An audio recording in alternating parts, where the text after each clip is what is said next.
ça, chers compatriotes, mesdames et messieurs, je vous salue très chaleureusement.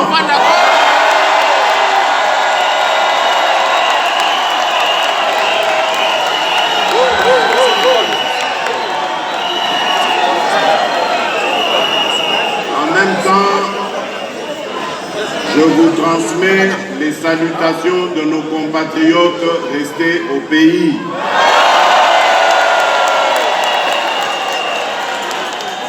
Je vous remercie infiniment de vous être autant mobilisés et de me réserver ainsi qu'à ma délégation un accueil aussi chaleureux.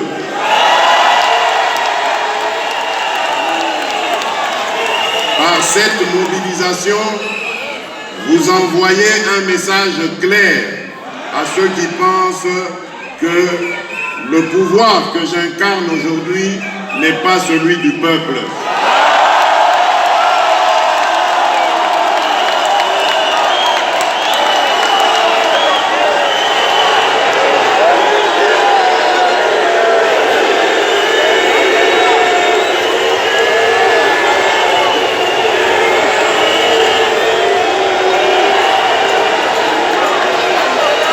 Je dis, vous avez par cette mobilisation envoyé un message clair à Bangouna qui pense que le pouvoir n'émane pas du peuple.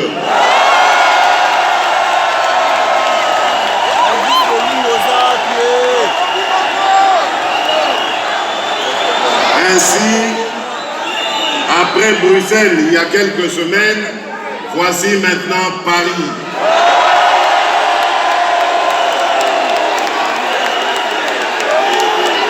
Et je peux dire avec assurance maintenant que je suis le président de tous les Congolais.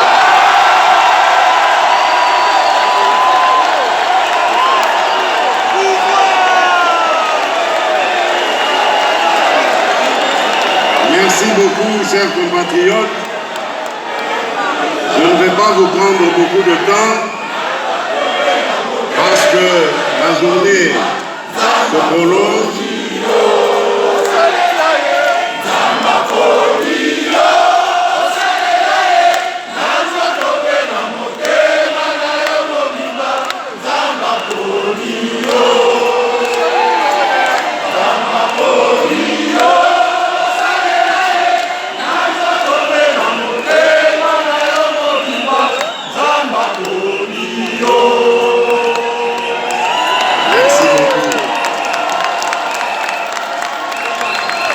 Nzambe aponi ngai nakamba Congo, Congo ebonga, bakongole babonga.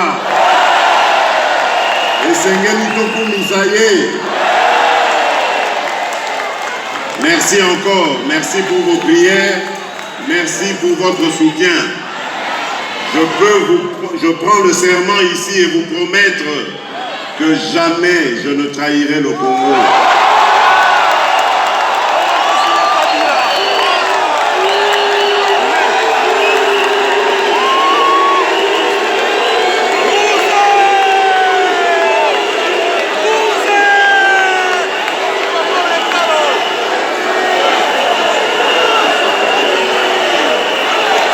Chers compatriotes,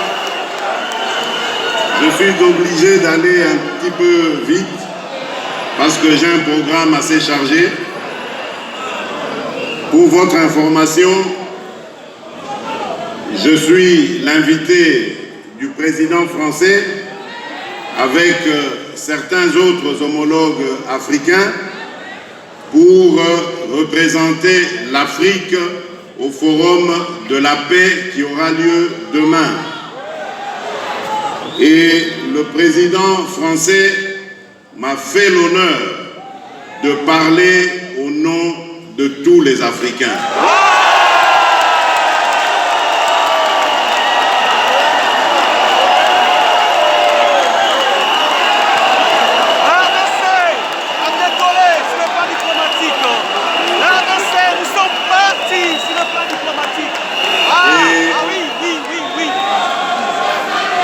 Ce soir, en prélude à l'événement de demain, il nous a invités, avec les homologues, à prendre part à un dîner qu'il organise, avant évidemment que nous ayons, lui et moi, demain, un tête-à-tête pour parler des relations franco-congolaises.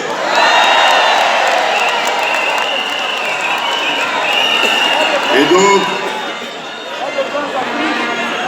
à Bruxelles, lorsque j'avais pris la parole pour la première fois depuis que je suis élu à la tête de notre pays, j'avais invité nos compatriotes à entendre ce qu'est le programme tel que nous allons l'élaborer, nous allons l'exécuter durant ce mandat que vous nous avez confié. Mais aujourd'hui, je ne vais pas refaire le même exercice. Je vais simplement vous dire ce qui a déjà été fait, ce qui est en train d'être fait. Parce que... Pardon?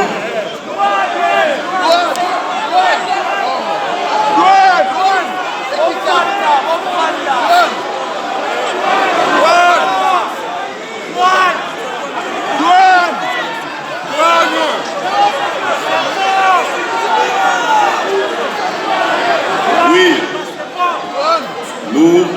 nous allons peut-être ensuite vous entendre, vous écouter, car comme vous le savez,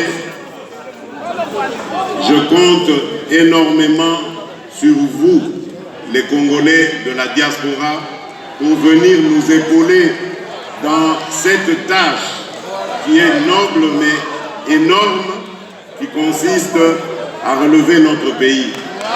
Je suis des vôtres, j'ai grandi parmi vous et je me sentirai vraiment à l'aise, complètement à l'aise, si vous rentrez dans votre pays comme nous l'avons fait pour ensemble, avec ceux qui sont au pays, redresser notre pays.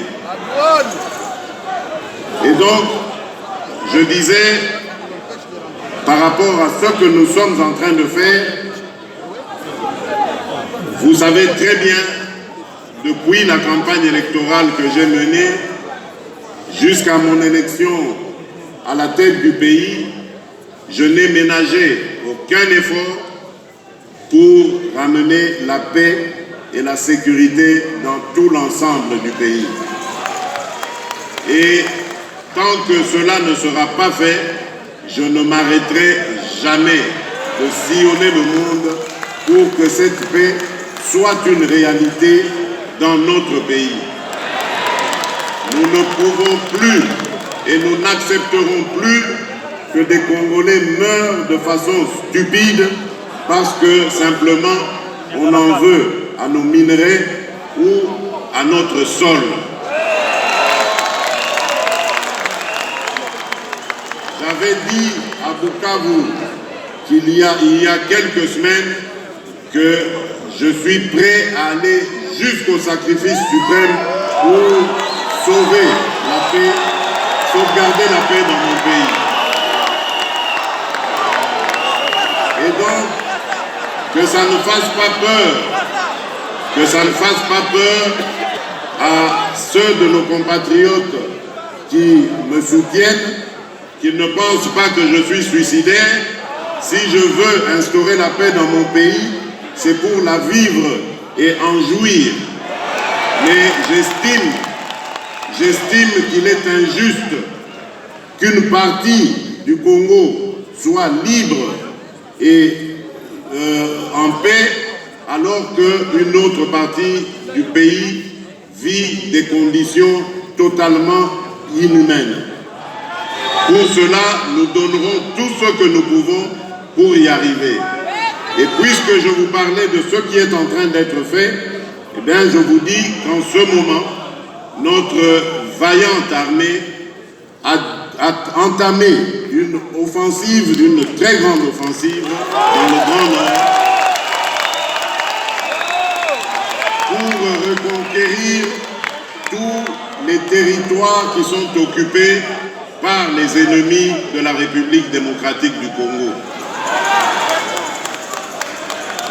Et pour consolider cette paix, permettez-moi aussi de tordre le cou à ceux qui spéculent sur la coalition FCC-Cash. Je dois vous dire ici, les yeux dans les yeux, qu'à aucun moment nous n'avons trahi ni notre engagement ni notre pays en faisant cette coalition. Sentez-vous fiers parce que nous n'avons pas triché. Nous avons simplement appliqué la loi de notre pays.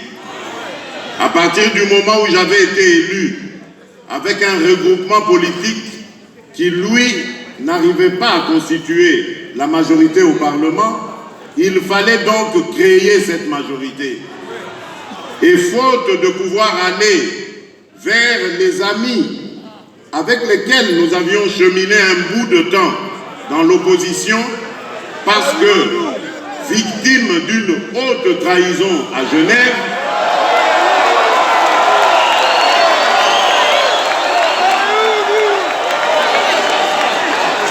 nous n'avons pas eu d'autre choix que de constater la réalité qui faisait que le FCC arrivait en tête des regroupements et à lui tout seul déjà, il faisait la majorité, mais nous avons dit, nous n'allons pas le laisser diriger le gouvernement seul, compte tenu de ce que vous savez, et donc il fallait que politiquement, nous nous mettions en coalition pour gouverner ensemble ce pays.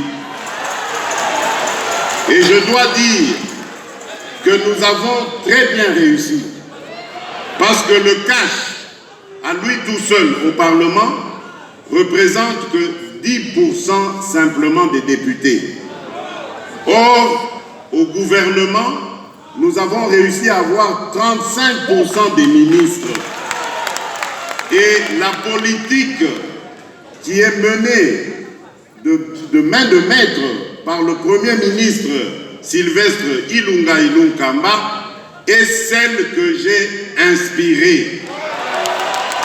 Donc, ça signifie que ce qui va se passer se passera selon le programme du président de la République et selon la volonté du peuple congolais. Il n'y a donc pas à avoir honte à cela. Pour ceux qui veulent que justice soit faite, oui, justice doit être faite, mais pas n'importe comment. Moi qui vous parle, j'ai 1001 raisons de me venger sur tout ce que j'ai vécu dans ma vie.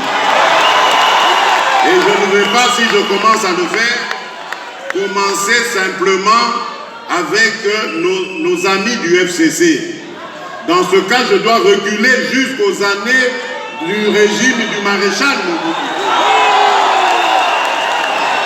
Mais maintenant, je me pose la question de savoir si je me lance dans une telle entreprise, est-ce que je pourrais servir encore le Congo et les Congolais? Est-ce que j'aurai encore le temps de prêcher l'amour et l'unité?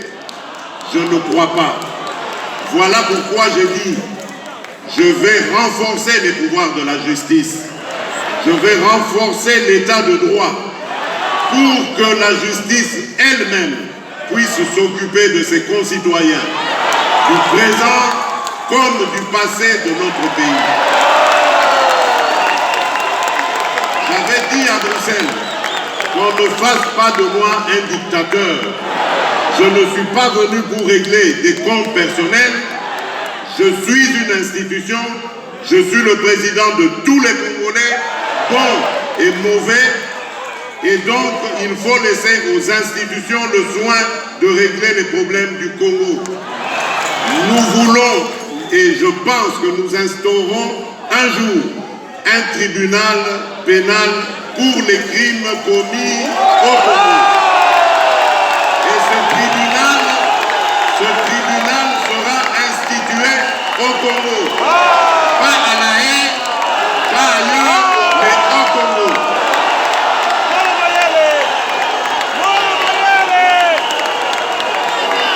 Et pour cela, nous avons besoin de renforcer les capacités de notre justice. C'est elle et elle seule qui pourra dire le droit de manière convenable, de manière juste et totalement dénuée de tout sentiment. Voilà le Congo que je veux voir s'ériger. Pas un Congo où des fils et des filles de ce pays s'élèvent contre d'autres pour semer la haine, le tribalisme, l'horreur et la mort. Je ne l'accepterai jamais tant que je serai à la tête de ce pays.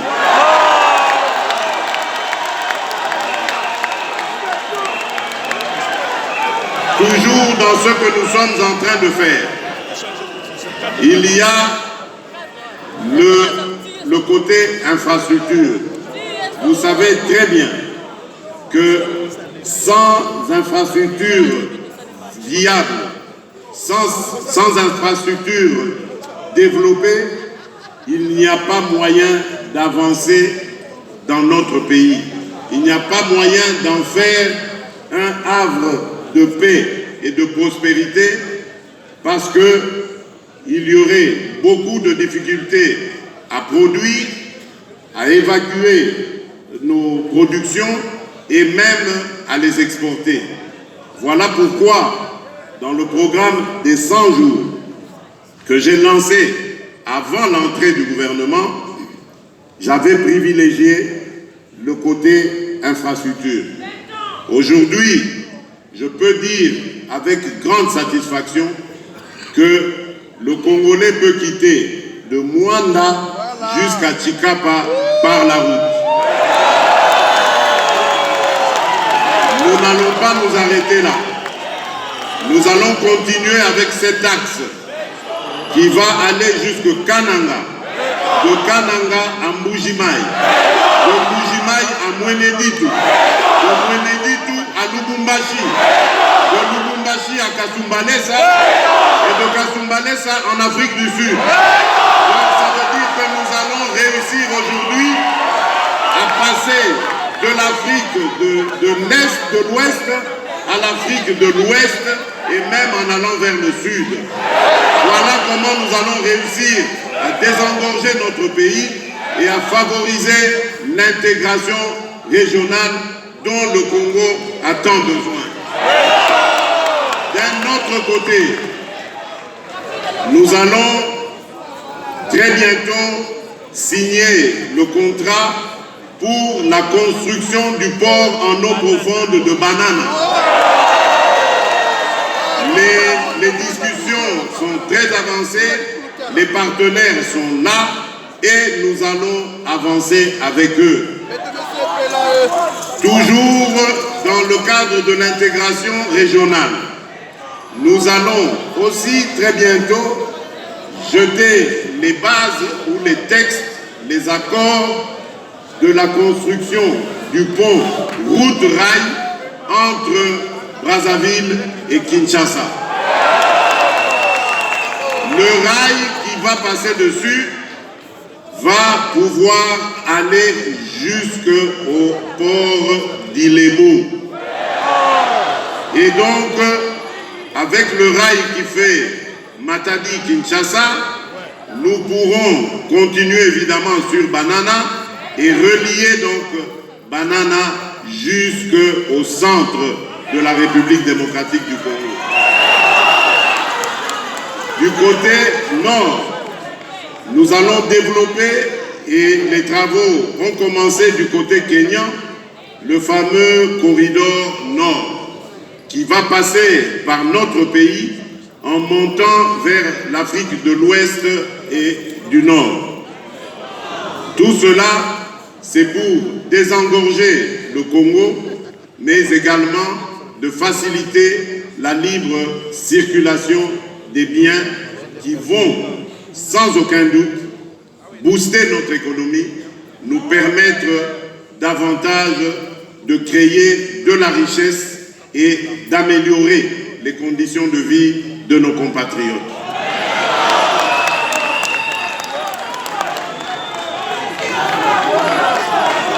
Je terminerai par le côté social. Vous avez dit, Papa Lobaki, le peuple d'abord. Aujourd'hui, ce qui n'était que constitutionnel est devenu réalité. La gratuité de l'enseignement est une réalité au Congo. Nous nous sommes battus avec les maigres moyens que nous avons. Beaucoup ont même pronostiqué sur notre échec en disant ils n'ont pas réalisé dans quoi ils se jettent. Mais moi je peux vous dire aujourd'hui que malgré les difficultés, la gratuité de l'enseignement fondamental est une réalité. Nous allons aller en l'améliorant. C'est vrai qu'aujourd'hui, il y a encore beaucoup de difficultés, surtout dans la construction d'établissements scolaires, parce qu'on voit des classes qui sont en surnombre. Nous avons un besoin d'infrastructures scolaires, mais nous n'avons pas attendu d'avoir tous ces moyens, parce qu'on ne sait pas quand est-ce qu'ils vont arriver, pour lancer cette gratuité. Nous avons besoin d'un peuple éduqué, parce que c'est ce peuple qui sera le moteur de son développement. Donc, nous devons favoriser l'éducation, parce que